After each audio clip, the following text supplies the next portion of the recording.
म्हणजे सीबीआयनं पुण्यात आता छापेमारी सुरू केलेली आहे। पुण्यासह देशातील अनेक शहरात ही छापेमारी सुरू असल्याचं कळतंय। या घडीची मोठी अपडेट आपण एनडीटीव्ही मराठीवर पाहताय। पुण्यात केलेल्या कारवाईत सीबीआयनं आतापर्यंत 10 जणांना अटक केल्याचं समजतंय।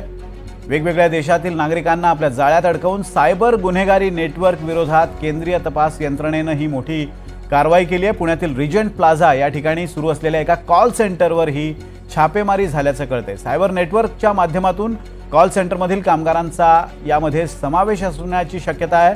पुण्यासह हैदराबाद आणि अहमदाबाद त्याचबरोबर विशाखापट्टणम यासारख्या शहरातून 26 जणांना आतापर्यंत अटक करण्यात आली आहे। मोबाईल फोन, लॅपटॉप आणि इतर इलेक्ट्रॉनिक सामग्री सुद्धा सीबीआयनं जप्त केल्याचं समजतंय। गुन्हे अन्वेषण विभागानं केलेल्या कारवाईत 58 लाख रुपयाची रोकड यासह 3 महागड्या गाड्या सुद्धा जप्त करण्यात आलेल्या आहेत। रेवती हिंगवे आपल्या प्रतिनिधी आपल्या सोबत या विषयावर माहिती देण्यासाठी उपलब्ध आहेत। रेवती, छापेमारी मोठ्या प्रमाणावर झालेली आहे। 10 जणांना अटक केल्याचं कळतंय। सायबर फ्रॉड असल्याचंही कळतंय। अधिक डिटेल्स काय आहेत?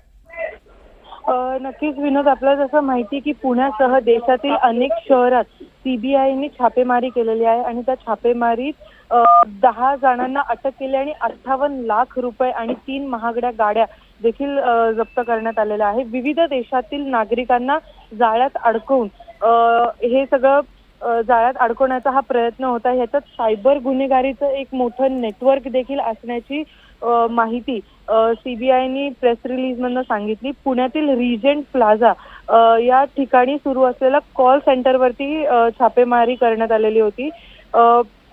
सायबर नेटवर्कच्या माध्यमातून कॉल सेंटरमधील कामगारांचा समावेश देखील असण्याची शक्यता इथे सांगितली जाते। पुण्यासह हैदराबाद, अहमदाबाद, विशाखापट्टणम यासारख्या शहरातून एकूण 26 जणांना अटक करण्यात आलेली आहे आणि जो जप्त केलेला ऐवज आहे त्यातनं मोबाईल फोन, लॅपटॉप आणि इतर इलेक्ट्रॉनिक सामग्रीचा देखील समावेश आहे। विनोद, धन्यवाद रेवती या सगळ्या अपडेट्सबद्दल। छापेमारीत मोबाईल आणि लॅपटॉपसह इतरही इलेक्ट्रॉनिक सामग्री जप्त करण्यात आलेली आहे।